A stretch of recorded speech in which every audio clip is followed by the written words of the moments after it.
여러분들 사랑하시는 주님 계심을 잊지 마시길 바라고, 그리고 여러분들 도우시는 손길이 있는 것 잊지 마시길 바랍니다.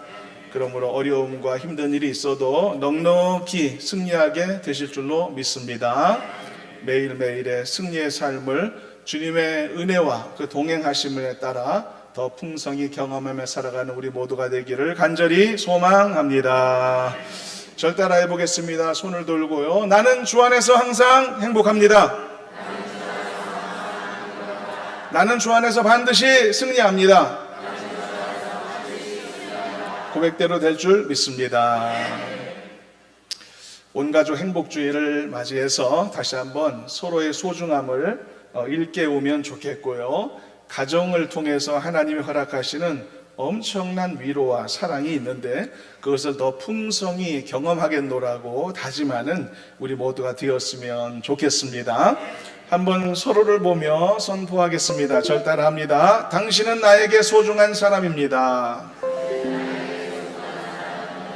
당신이 있어서 행복합니다. 고백대로 될 줄로 믿습니다. 여러분들은 행복한 가정을 원하시죠? 지금보다 더 평안하고 더 풍성하고 더 안정된 가정의 환경을 원하실 겁니다. 그러면 한 가지를 일단 먼저 결심해야 될 것 같습니다. 그것은 내 가정을 소중히 여기는 겁니다. 내 가정을 귀히 여기는 것입니다. 나의 가족들을 정말 존귀한, 정말 귀한 존재로 늘 고백하는 것입니다. 여러분, 모든 관계에 있어서요, 상대의 소중함을 아는 것이 곧 그 관계에서 얻을 수 있는 유익함이나 또는 행복함의 시작이 된다는 것을 아시지 않겠습니까? 그래서 저는 우리 모든 성도들의 가정들이 다 이렇게 행복한 가정이 되었으면 좋겠습니다. 모든 가정들마다 평화를 경험했으면 좋겠고요. 모든 집들이 또 무엇보다 신실한 믿음의 집으로 세워져 갔으면 저는 참 좋겠습니다. 그리고 우리가 우리 가족의 개념을 조금 더 확장시켜 본다면 이 메시지가 우리가 속해 있는 이 믿음의 공동체 안에서도 적용되었으면 좋겠습니다. 그래서 우리의 교회 안에서도 화목함이 넘치는 그런 공동체가 되고 아름다운 관계들이 지금보다 더 단단하게 세워져 갔으면 좋겠습니다. 그래서 이렇게 우리 모든 성도들이 우리 모두가 가정에서도 그렇고 교회에서도 그렇고 세상에서 흩어져 살 때도 행복하고 건강한 어떤 관계라든지 그런 아름다운 관계들을 누리면서 그리고 세워가면서 살아가는 그런 복된 삶이 되었으면 좋겠습니다. 관계의 축복을 누리는 우리 모두가 되기를 주님의 이름으로 축원합니다. 제가 한 달 전쯤 이제 설교에서 우리 교회 근처에서 목격했던 노 부부의 모습을 잠시 언급했던 적이 있었습니다. 어떤 연세 많으신 노 부부가 무거운 리어카를 앞뒤로 밀고 끌면서 오르막을 힘겹게 오르시는 장면을 본 적이 있었다고 했죠. 할머니는 허리가 많이 굽으셨던데요. 그런데 오히려 할머니가 앞에서 무거운 리어카를 앞장서 끄시고 할아버지는 뒤에서 그 리어카를 힘겹게 미시더라고요. 그렇게 띄우지 말라고 했는데 띄우고 그래요. 왜? 띄워요 하면 띄우라고 그랬잖아요. 자, 김 빠지게. 그래서 이제 할아버지는 뒤에서 이렇게 힘겹게 밀고 계시고, 그래서 약간 오르막으로 되어 있는 그 골목을 빠져나와가지고 큰 길가로 힘겹게 들어서시는 거예요. 그래서 그 모습이 제가 봤을 때 참 특별하게 보여져서 제 차가 신호대기로 서 있는 상태였거든요. 그래서 그 장면을 핸드폰 사진기로 이렇게 담았다고 했었죠. 그래서 오늘은 온가족 행복주일이기도 해서 그 사진을 한번 띄워볼까 해서 가져왔는데 먼저 띄워서 김이 탁 빠졌는데 그래도 처음 보는 것처럼 보시길 바랍니다. 자, 사진 한번 띄워봐 주세요. 자, 이런 사진이었어요. 이런 사진. 여러분 어떤 느낌이 드십니까? 이 사진 보시면서. 할머니는 허리가 많이 굽으셨죠? 굽으시고 딱 봐도 그래도 키가 크신 분으로 보여지죠? 할아버지는 오히려 아주 왜소해 보이시는 편이다라고 생각이 듭니다. 그리고 이제 자세히 보시면 아실지도 모르겠지만 할아버지는 맨발에 슬리퍼를 신고 계시는 모습이 인상적인 부분이기도 했습니다.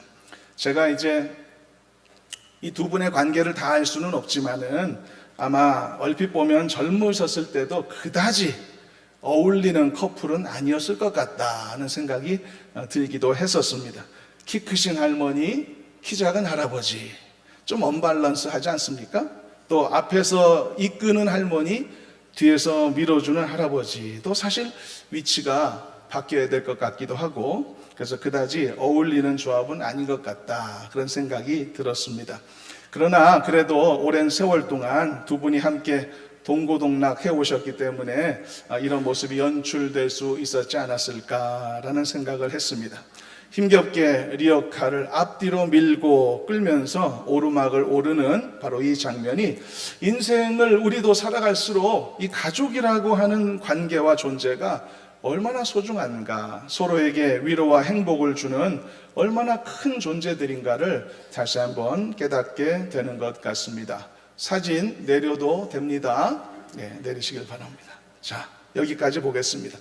여러분, 사랑도 좋고요, 의리도 좋고 신뢰도 좋습니다. 때로는 가족들이 내 덕을 보고 아니면 내가 가족들 덕을 보고 이런 관계, 어떤 관계든지 상관도 없는 것 같습니다. 어쨌든 이렇게 서로 돕거나 또 서로 도움을 주고받는 것들로서 서로 연결되어 있는 가족이라고 하는 관계가 우리 가운데 있지 않습니까? 그 관계는 사실 알고 보면 어떤 관계보다도 굉장히 큰 힘을 갖고 있는 것을 볼 수 있지 않습니까? 다른 관계에서는 쉽게 찾아보기 어려운 희생이라든지 아니면 배려라든지요, 용납이라든지 오래 참음이라든지 이런 특별한 행위들이 이 가족 안에서는 빈번하게 이루어지지 않겠습니까? 그래서 이 가족이라고 하는 관계의 힘이 굉장히 큰 것을 우리는 경험하며 살고 있는 것이죠. 그래서 여러분, 하나님도 우리와 관계를 맺고 계시지 않습니까? 그래서 하나님도 우리와의 관계를 설명하실 때 이 가족의 개념을 사용하시는 것을 우리는 자주 보지 않습니까? 알기 쉽도록 설명하시는 아주 간편한 방법이고 효과적인 방법이니까요. 하나님은 우리에게 있어서 아버지신 줄로 믿습니다. 아버지와 아들의 관계라는 거죠. 우리와 같이 믿는 성도들은 또 서로에 대해서는 형제와 자매 관계라고 말하고 있고요. 그만큼 가족이라고 하는 이 개념, 이 관계는 정말 특별한 일이 아닐 수 없는 것이죠. 그런데 보십시오. 모든 사람들이 이렇게 소중한 가족 관계를 통해서 유익을 얻고 행복을 찾을 수 있는 것은 아닌 것처럼 보이기도 한단 말입니다. 이유가 뭘까? 여기서 이제 말씀의 도전을 함께 나누자고 하는 것인데요. 그 이유는 뭘까? 가족 관계 중에도요, 건강한 관계도 있지만 또 그렇지 못한 관계도 있을 수가 있기 때문이겠죠. 그래서 이 주제가 오늘 우리 모두에게 의미 있는 교훈과 또 상황에 따라 도전을 줄 수 있는 말씀이라고 보겠습니다. 그리고 이것이 오늘 우리가 이 말씀을 통해 나누고자 하는 문제의식이기도 하고요. 가족은 모두에게 소중합니다. 그러나 건강한 관계로 세워져야만 의미가 있는 것이죠. 간혹 가족 관계가 말입니다, 소중하기는 하지만 그게 힘든 경우가 있기도 한단 말이죠. 그러니까 소중하기는 한데 행복하지는 않더라, 그런 사례 말입니다. 소중하다면 함께함도 좋아야 되고 행복해야 될 텐데 그게 안 되는 경우도 있더라. 여러분들에게 있어서 가족은 어떤 의미입니까? 또 어떤 삶의 그 결과로 여러분들에게 경험되고 있는지 모르겠습니다. 어떤 가족은요, 늘 그냥 가까이 몰려 살고 친밀하게 왕래하는 것이 다들 즐겁고 행복한 경우도 있지만, 어떤 가족들은 아무리 서로 친밀하고 소중하긴 하지만 매일같이 만나서 항상 부딪히기보다는 가끔씩 보면서 사는 게 더 좋은 경우도 있는 것 같기도 합니다. 근데 사실 이게 좀 이상한 현상이라고 생각되지 않습니까? 상대방이, 가족이 소중하긴 한데 늘 함께 하는 것이 행복하지 않은 것일 수도 있다? 사실 이건 이율배반적인 상황이거든요.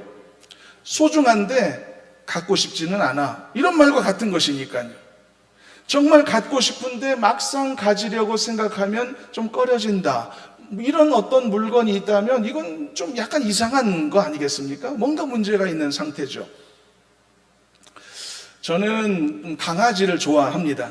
조그만한 인형 같은 강아지 말고 좀 그래도 어느 정도 덩치가 있는 개를 저는 좋아하는데요. 그래서 가끔은 키우고 싶은 유혹을 느끼기도 하는데, 그런데 저는 이런 동물들을 좋아하긴 하지만 키우고 싶지는 않습니다. 양가의 감정이 저한테 있는 것이죠. 왜 그런지 여러분 이유는 충분히 짐작하시지 않을까요? 개를 집에 들이면 해야 할 일들이 너무 많아지니까 집안 여기저기 오줌 싸고 똥 싸고 털 빠뜨리고 보통 일이 아니죠. 이런 걸 너끈히 극복하고도 키우시는 분들도 많겠지만 저는 거기까지는 아니니까요. 여러분 보십시오. 가족이 좋습니다. 가족의 소중함도 알고 가족을 사랑해요. 그런데 항상 가까이 있고 같이 있고 싶은 마음은 그렇게 그다지 강하지는 않다. 이런 감정이 이런 비슷한 감정이 아닐까? 그러나 보세요. 이런 감정은 그냥 우리가 애완동물에 대하여 느껴지는 감정이 아니고 가족에 대한 감정이잖아요. 그렇다면 이런 마음이 혹시 있다면 그건 어떤 문제가 있다는 것이겠죠. 그렇다면 왜 이런 일들이 생길 수 있을까? 그 이유야 여러 가지 이유들이 있을 수 있겠지만 그중 하나는 소중하기는 하지만 그 소중한 존재와의 오늘 말씀의 제목이기도 한 주제이기도 한 이 화목함이 충분치 못하기 때문일 수 있다는 것입니다. 그래서 그 소중한 존재로 인해 행복한 마음보다는 그 소중한 존재로 인해 가질 수 있게 된 어떤 종류의 어려움 또 힘든 마음이 좀 더 크게 느껴지기도 한다, 그런 이야기입니다. 그렇다고 해서 가족이 소중하지 않은 건 절대 아닙니다. 여전히 사랑하고 여전히 특별한 존재고 여전히 생각하면 눈물이 날 정도로 애틋하고 소중한 존재인 것은 바뀌지 않습니다. 그래서 우리는 이 지점에서 이 작은 문제의식을 생각해 보자는 것입니다. 소중한 만큼 더 귀한 관계 속에서 그 유익을 주고받으며 행복을 더 많이 누리며 살 수 있지는 않을까? 그런 방법은 없을까? 지금보다 좀 더 잘할 수 있지는 않을까? 지금보다 더 편안한 관계, 더 행복한 가정을 세워갈 수 있지는 않을까? 이런 질문을 우리 스스로에게 한 번쯤 해보시자라고 하는 것입니다. 그리고 오늘 말씀에 의거해서 이 문제의 원인을 우리가 이 화목함이라고 하는 하나님의 명령을 우리가 풍성하게 채우지 못한 이유도 있지 않을까라는 생각을 해보자는 것이죠. 그래서 오늘 말씀의 목적은요, 나에게 있어서 가정이 얼마나 소중하고 얼마나 귀한가를 소중함을 일깨우자고 함에 있지 않습니다. 내 가족의 소중함은 이미 말 안 해도 우리 모두가 다 잘 알고 있습니다. 충분히 압니다. 그러므로 이 시간에 우리는 그 소중함이 말이죠, 우리 각자에게 유익이 되고 행복이 되기 위해 그 소중한 가족 한 사람 한 사람들과 화목함을 이루는 일이 얼마나 중요한 과제인가를 함께 나누자고 하는 것입니다. 충분히 우리는 화목한가? 질문해보고, 아니면 무엇이 필요한가? 이런 질문을 해보는 것입니다. 일단 사랑하는 여러분, 여러분들이 소중히 여기고 있는 여러분들의 모든 가정 안에서 모든 여러분들의 귀한 가족들과 항상 화목함을 이루어 가시기를 바라고 더욱 하나됨을 이루어가는 행복한 가정 만들어가기를 주님의 이름으로 축복합니다. 게다가 우리는 예수님을 믿는 하나님의 자녀들이지 않습니까? 그러면 우리는 하나님의 가정의 가족들인 것이죠. 그래서 우리는 하나님을 아버지로 부르고 있는 것이고 믿는 자 안에서 서로를 향해서는 형제 자매로 부르고 있죠. 그러므로 우리가 속해 있는 이 영적 가족의 관계를 하나님이 어떻게 이루어 가시는가, 이끌어 가시는가도 우리가 잘 관찰해 보면 그 속에서 어떻게 하면 나도 역시 내 가정 안에서 이 하나됨과 이 화목함을 이끌 수 있을까라는 답을 찾을 수도 있을 것이라고 봅니다. 그래서 이 말씀을 우리가 살펴보는 것인데요, 그렇다면 이 영적인 관계 속에서 우리의 아버지이신 하나님은 이 영적인 가족의 화목을 위해 어떤 역할을 하셨을까? 본문을 이제 읽어보도록 하겠습니다. 고린도 후서 본문 18절, 5장 18절, 19절을 다 같이 함께 한번 읽어보시도록 합니다. 모든 것이 하나님께로서 났으며 그가 그리스도로 말미암아 우리를 자기와 화목하게 하시고 또 우리에게 화목하게 하는 직분을 주셨으니 곧 하나님께서 그리스도 안에 계시사 세상을 자기와 화목하게 하시며 그들의 죄를 그들에게 돌리지 아니하시고 화목하게 하는 말씀을 우리에게 부탁하셨느니라. 여러분, 먼저 18절을 보게 되면 화목이라고 하는 이 놀라운 역할의 시작은 하나님으로부터였다는 것을 알 수가 있는 것입니다. 정말 중요한 부분입니다. 18절을 보면 그가 그리스도로 말미암아 우리를 자기와 화목하게 하셨다고 말씀하셨습니다. 우리를 자기가 누구죠? 여기서 하나님입니다. 우리는 누구죠? 우리입니다. 우리를 하나님과 화목하게 하신 분이 누구다? 하나님이시라는 것입니다. 하나님이 하셨다는 것입니다. 그러면 누구와? 우리와 나와 화목하게 만드셨다는 것입니다. 이처럼 여러분, 화목함이라고 하는 이 축복된 행위의 시초는 하나님이심을 알 수가 있는 것입니다. 그리고 이렇게 하나님이 화목함의 본을 보여주신 후에 우리에게 어떤 일을 맡기셨다고 설명하고 있죠?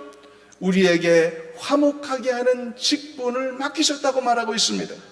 그래서 이 말씀이 우리 모두에게 도전이 되는 것입니다. 내가 해야 될 일이니까, 내가 맡은 일이니까 말이죠.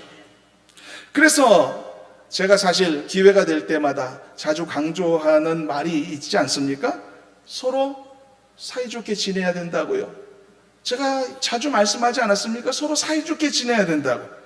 근데 여러분, 알고 보면 사이좋게 지내라, 화목하라, 같은 말 아닙니까? 같은 말이었습니다, 여러분. 사이좋게 지내는 것은 화목하라는 것이죠. 그래서 여러분, 온 가족 행복주의를 맞이해서 다시 한번 이 부분을 다짐해 봤으면 좋겠습니다. 우리 옆 사람 주변을 돌아보면 절 따라서 한번 해보겠습니다. 우리 모두 사이좋게 지냅시다. 지금보다 더 사이좋게 지냅시다. 그렇게 될 수 있기를 바랍니다. 교회 안에서도 사이좋게 지내시길 바라고, 특별히 가정 안에서 서로 사이좋게 지내시길 바랍니다. 가족인데 다 친하지 사이좋은 건 당연한 거 아니야? 착각할 수 있다는 것도 꼭 기억하시길 바랍니다. 집집마다 보면요, 나만 편한 집이 너무 많아요. 안 그럽니까? 집을 보면 나만 편해. 가족들은 다 힘들어요. 근데 나만 편해요. 그런데도 내가 편하니까 다 편한 줄 알아요. 그래서 우리 집은 화목해, 문제없어, 이런 집 많거든요. 착각하면 안 되는 것입니다. 나만 편한 집 말고 우리 모두가 편한 집 만들어 가시길 바랍니다. 그러려면 화목해야 됩니다. 사이좋게 지내야 됩니다. 서로 배려하고 용서해야 됩니다. 나중에 나오게 될 말씀이지만, 그래서 화목한 가정을 만들어 가야 되는 것입니다. 그리고 이번에는 19절 말씀도 한번 읽어보겠습니다. 본문 19절인데요. 화목하게 하신 하나님께서 이 영적인 가족인 우리와의 관계 속에서 화목을 이루시기 위해 하나님이 어떤 중요한 역할을 하셨는데 그게 뭔가를 또 한번 살펴보려고 하는 것입니다. 19절 말씀 한번 읽어보도록 합니다. 곧 하나님께서 그리스도 안에 계시사 세상을 자기와 화목하게 하시며 그들의 죄를 그들에게 돌리지 아니하시고 화목하게 하는 말씀을 우리에게 부탁하셨느니라.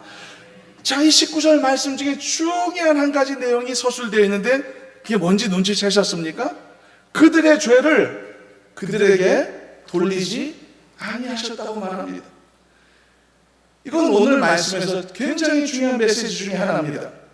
화목의 관계 형성의 가장 중요한 조건 중에 하나, 그것은 단지 말만으로 되는 게 아니라는 것입니다. 우리 사이좋게 지내자라고 해서 말 가지고는 부족하다는 것입니다. 화목의 관계 형성에 있어서 가장 중요한 것 중에 하나, 그것은 더 이상 정죄하지 않는 것을 의미하는 것입니다. 관계의 하나됨의 조건은 상대방을 정죄하는 일을 내려놓음을 의미한다는 사실입니다. 여러분, 여기서 바로 우리 모두는 우리가 화목한 가정생활을 충분히 누리지 못했던 중요한 비밀, 중요한 원인을 하나 발견하게 되는 것이죠. 서로가 너무 소중한 존재라는 것을 압니다. 남편과 아내도 서로 귀하다는 것 모를 바가 아닙니다. 부모와 자녀도 소중한 거 왜 모릅니까? 그런데 소중한 관계 안에서 여전히 정죄라고 하는 행위가 너무 쉽게 자연스럽게 반복하여 벌어지고 있었던 것이죠. 상대방을 탓하고 원망하기도 하고 비난하기도 하는 이런 정죄의 행위가 사라지지 않고 있었더라는 것입니다. 아무리 상대가 소중하다라고 안다고 하더라도, 소중하다 고백하며 산다 하더라도 정죄의 행위를 포기하지 않는다면 관계 안에서의 행복은 요원한 것입니다. 행복하지는 못한 겁니다. 소중하긴 한데 행복하지는 않는 것이죠. 화목하게 하신 하나님은 어떻습니까? 그러나 예수 그리스도로 말미암아 하나님은 우리를 자기와 화목하게 하셨다고 말하고 있죠. 그런데 자세히 보니까 말만으로 화목하게 하신 게 아니다라는 것이죠. 우리 이제 화해하고 사이좋게 지내자 말만으로만 되었던 것이 아니라는 겁니다. 하나님은 그 과정에서 굉장히 중요한 한 가지 결정을 하셨음을 우리는 본문에서 보았던 것이죠. 그게 뭐라고 했습니까? 하나님도 말입니다. 우리들이 얼마나 부족하고 모자란 존재들입니까? 그럼에도 불구하고 우리들의 죄를 우리들에게 돌리지 않기로 결정하셨다는 것입니다. 즉 우리를 정죄하지 않기로 결정하셨다는 것입니다. 내 탓하지 않으시기로 하셨다는 것이죠. 이처럼 여러분, 하나님이 나를 정죄하는 일을 예수 그리스도로 말미암아 포기하셨을 때, 그것을 멈추셨을 때 하나님과 나와의 관계는 완벽하게 화목함으로 나아가게 되었고, 그리고 하나됨의 은혜를 힘입게 되었다는 사실인 것이죠. 그래서 나는 부족한 존재임에도 불구하고 내가 하나님을 아버지라고 부를 수 있는 자격을 갖게 되었던 것입니다. 이 엄청난 관계가, 이 가족이라고 하는 관계가 하나님과 나 사이에 형성되었다는 사실입니다. 여러분, 하나님을 아버지로 부를 수 있다는 것을 당연한 것으로 생각지 마시길 바랍니다. 하나님께서 나를 용서해 주시고 정죄하지 않기로 결정하셨기 때문에, 그래서 내가 하나님을 아버지로 부를 수 있게 되었다는 사실을 잊지 마시길 바랍니다. 내가 하나님을 아버지로 부를 수 있다는 자체가 놀라운 은혜인 것입니다. 나는 이제 다시는 정죄받지 않는 존재가 되었다는 뜻입니다. 하나님께 용납된 존재가 되었다는 뜻입니다. 그런 이것이 얼마나 큰 축복입니까? 단지 부를 수 있는 호칭만의 은혜가 아닌 것입니다. 엄청난 관계를 하나님과 맺을 수 있었다는 것, 이것이 얼마나 큰 은혜인지를 잊지 말아야 되겠습니다. 그래서 여러분, 가족이라고 하는 관계가 주는 가장 큰 혜택과 유익은 뭘까? 바로 정죄하지 않는 것이다. 정죄하지 않을 때 관계가 형성된다는 그런 말씀인 것입니다. 그리고 이것은 내가 하나님의 아들됨의 증거이기도 하다라고 했죠. 나를 사랑하시는 아버지는 나를 정죄하지 않으시니까. 여러분, 아버지란 존재는 본래 자식들에게 이런 존재 아니겠습니까? 그래서 이제 나는 하나님 아버지와 함께 걷는 나의 인생길이 더 이상 힘들고 괴로운 게 아니고 말할 수 없이 즐겁고 기쁘고 행복할 수 있게 되었던 것이죠. 하나님 아버지와 나와의 관계는, 왜냐하면 소중할 뿐만 아니라 이제는 화목함까지도 이루었기 때문에 소중하면서도 함께함이 행복한 그런 완벽한 조화가 이루어지게 되었다는 뜻입니다. 어떤 가족의 관계처럼 소중하긴 하지만 함께함이 여전히 껄끄러운 그런 관계가 아니고, 소중하면서도 함께함이 기쁘고 평안하고 즐거운 관계가 된다는 뜻인 것이죠. 이것이 건강한 믿음을 가진 하나님과 나와의 관계인 것이고요, 또한 이것은 건강한 믿음으로 살아야 될 나와 모든 가족들 간의 관계이기도 해야 된다. 이것이 오늘 말씀의 도전이라는 말씀인 것입니다. 바로 여러분들의 가정 안에서도 이런 은혜로운 결과들이 발생하고, 그리고 놀랍도록 아름답게 풍성하게 채워져가는 은혜가 있기를 간절히 소망합니다. 그리고 여러분, 상대방을 정죄하지 않는 화목한 관계를 이루기 위해서라면 우리 모두가 감당해야 될 한 가지 과제가 있습니다. 이 부분까지 간단히 살펴보고 오늘의 말씀을 마무리하겠습니다. 그것은 말입니다. 서로 예쁜 말을 하는 것입니다. 좋은 말 하는 것입니다. 은혜로운 말 잘해야 하는 것입니다. 그래야 화목할 수 있습니다. 소중해도 말이 예쁘지 않으면 할 수가 없는 겁니다, 여러분. 그래서 여러분, 우리 서로에게 또 말하겠습니다. 오늘 특별한 주일이니까 서로에게 말하겠습니다. 절 따라합니다. 우리 서로 예쁜 말 합시다. 다시 한번요. 우리 서로 예쁜 말 합시다.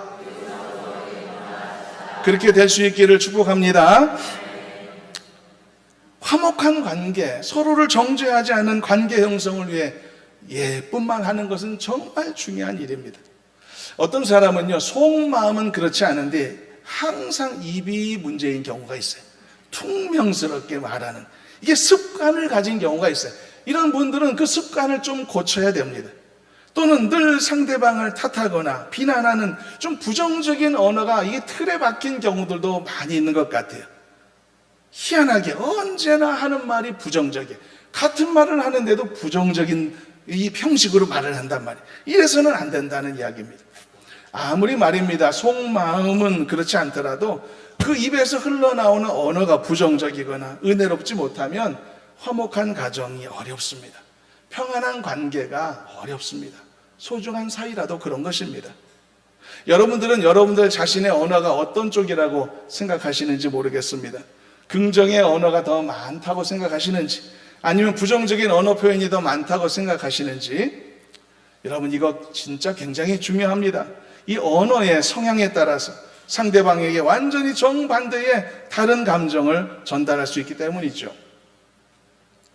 오늘 설교 앞부분에 좀 사진 하나를 띄워드렸는데요. 오늘 특별히 사진 몇 장을 더 한번 보시도록 하겠습니다.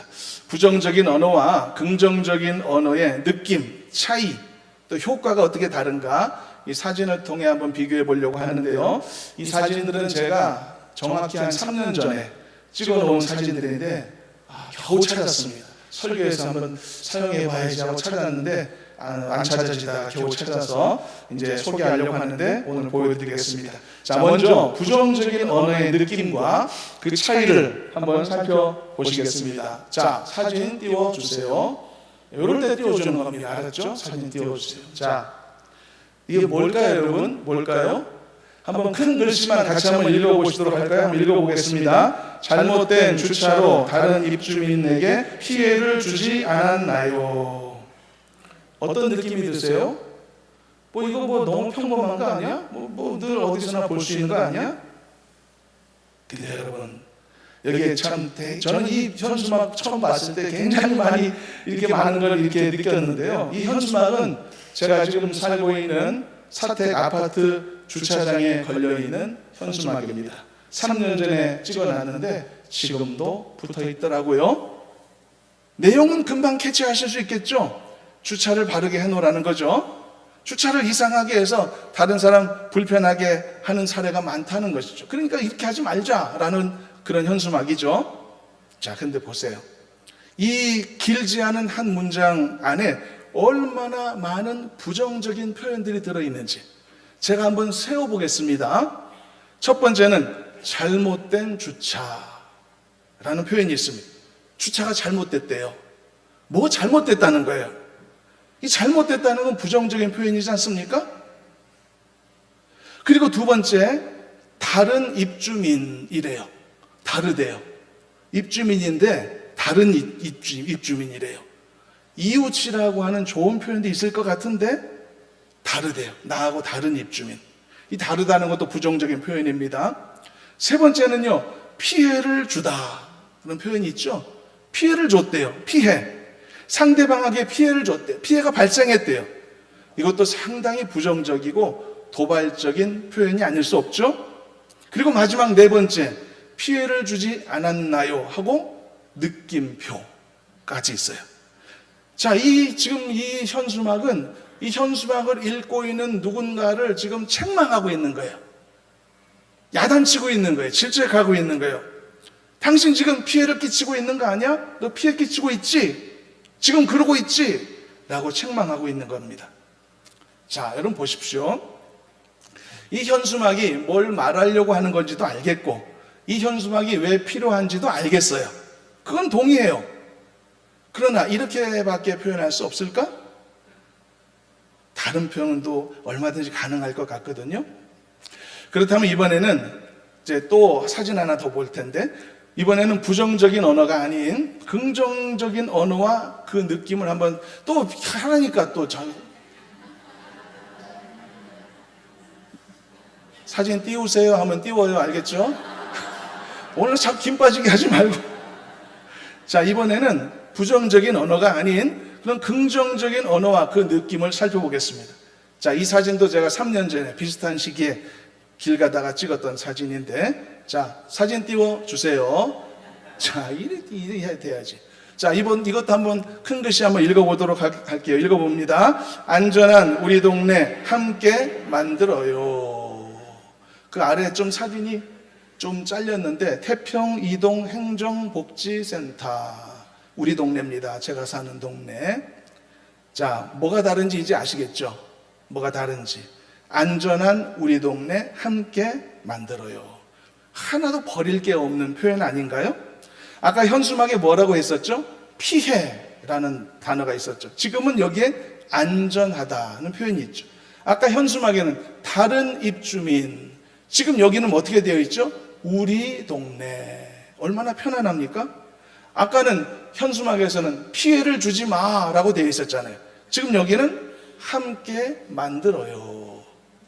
상대방을 질책하는 게 아니라 우리 함께 만들어요. 뭐가 다른지 아시겠죠? 그래서 이런 문구가 뭘 전달하는지 충분히 알려줄 수 있을 뿐만 아니라 아주 편안하고 긍정적인 표현으로 내용이 전달된 것입니다. 이제 살인 내려주셔도 됩니다. 네. 여러분 보십시오. 사람이 같은 말을 하더라도 사용하는 언어에 따라 이렇게 큰 차이를 나타낼 수 있다. 그럼 우리는 어떤 종류의 말을 하며 살아야 될까? 특별히 여러분, 소중한 내 가족들에게 어떤 종류의 말을 하는 게 더 지혜롭고 더 옳을까요, 여러분? 자, 그렇다면 앞에서 보았던 현수막의 문구를 우리가 마지막으로 고쳐보도록 하겠습니다. 고쳐보고 마무리하겠습니다. 어떻게 하면 잘 고칠 수 있을까? 잘못된 주차는 어떤 표현으로 바꾸면 좋겠는가? 올바른 주차로 바꾸면 괜찮지 않을까요? 동의하실 수 있죠? 그리고 두 번째, 다른 입주민은 어떻게 바꾸면 좋겠는가? 소중한 이웃으로 바꾸면 괜찮겠죠? 그리고 피해를 주다는 어떻게 바꾸면 좋겠는가? 이런 부정적인 거 말고 배려하다, 이런 표현이 참 좋을 것 같죠? 그리고 피해를 주지 않았나요? 느낌표, 그런 거 말고, 혼내는 거 말고 이렇게 우리 함께 합시다라고 하는 표현으로 바꾸면 좋겠습니다. 거기에다가 우리라고 하는 말까지 집어넣으면은 일방적인 훈계의 느낌이 아니고 우리 함께 해요라고 하니까 훨씬 더 표현이 부드러워질 것 같습니다. 자, 그러면 이제 어떤 표현이 나올 수 있을까? 자, 영상을 보면서 비교하겠습니다. 자, 새롭게 고친 문구를 한번 띄워봐 주시길 바랍니다. 자, 한번 읽어보도록 할까요? 같이 읽어봅니다. 올바른 주차 문화로 소중한 이웃을 배려하는 우리가 됩시다. 괜찮지 않습니까? 괜찮지 않습니까? 아까랑 다르죠? 아까는 현수막 읽으면 기분 나빠진단 말이에요. 날 야단치는 것 같고. 내용은 똑같이 전하더라도 말이죠. 자, 이제 띄워도 되겠습니다. 이제 들어가 되겠습니다. 자, 제가 이제 이 사진을 찾느라고 고생했는데 그래도 다행히 이렇게 이용할 수 있게 되어서 감사한데요. 이처럼 여러분 서로 예쁜 말을 해야 될 것입니다. 예쁜 말을 하는 것은 편안하고 행복한 관계를 위해 정말 중요한 부분이 아닐 수 없기 때문입니다. 그러므로 지금보다 여러분들은 가정에서, 삶에서 더 예쁜 말 많이 하셔서 지금보다 아름답고 행복한 관계와 가정들을 이루어가는 우리 모두가 되셨으면 좋겠습니다. 소중한 관계라면은 함께 행복함도 누려야 마땅합니다. 가정에서도고요. 그리고 가족들과 함께도 행복하고 즐거운 그런 감정을 공유할 수 있어야 합니다. 이것이 하나님이 기뻐하시는 일이기도 하고 이것이 하나님이 우리에게 맡겨주신 일이기도 하다는 사실을 오늘 말씀을 통해 배우지 않았습니까? 우리 모두에게 화목하게 하는 직책을 주셨다고 말이죠. 그러므로 이것을 위해서 하나님이 하신 일이 무엇이었는가도 여러분 기억하고 마음에 새길 수 있기를 바랍니다. 하나님이 우리와 화목하게 하시는 이 일을 이루기 위해서 무슨 일을 하셨는가? 나를 정죄하지 않기로 하셨다는 사실을 잊지 마시길 바랍니다. 그러므로 여러분들도 모든 정죄와 관련된 생각이나 습관이나 버릇들 이런 것들 다 내려놓기로 다시 한번 새롭게 마음가짐을 가지시기를 바랍니다. 하나님께서도 그리스도 안에서 그의 자녀들을 향한 모든 정죄 행위를 내려놓으셨던 것처럼 여러분들도 십자가를 지신 그리스도 안에서라면 가족을 향한 어떤 종류의 원망이나 탓하는 마음, 정죄하는 마음 과감하게 끊어내는 은혜가 있으시기를 축복합니다. 바로 이렇게 돼서 하나님의 기쁨, 화목의 기쁨을 누리는 여러분들의 복된 가정들이 되어지기를 간절히 소망합니다. 한번 찬송 절 따라 한번 불러보겠습니다. 부르면 금방 아실 겁니다. 너는 물된 동산 같겠고 마르지 않는 샘 같으리. 너는 물된 동산 같겠고 마르지 않는 샘 같으리. 소중한 사람들에게 이렇게 소중하다는 사실을 고백하고 표현하며 살아가는 행복한 가정 만들어 가시기를 주님의 이름으로 축원합니다. 아버지 하나님, 우리에게 화목하게 하는 직책을 주셨다 하셨으니 이 직책을 잘 감당하여 하나님 앞에 기쁨과 영광 돌리는 우리 모두가 되게 하여 주시옵소서. 어리석음과 경솔함과 무지함으로 우리가 잘못 행동하고 잘못 말했던 것을 회개하오니 용서하여 주시옵시고 지금보다 더 지혜롭고 더 견고하고 더 온전한 아름다운 관계를 세워가도록 복내려 주옵소서. 예수님의 이름으로 기도드리옵나이다. 아멘.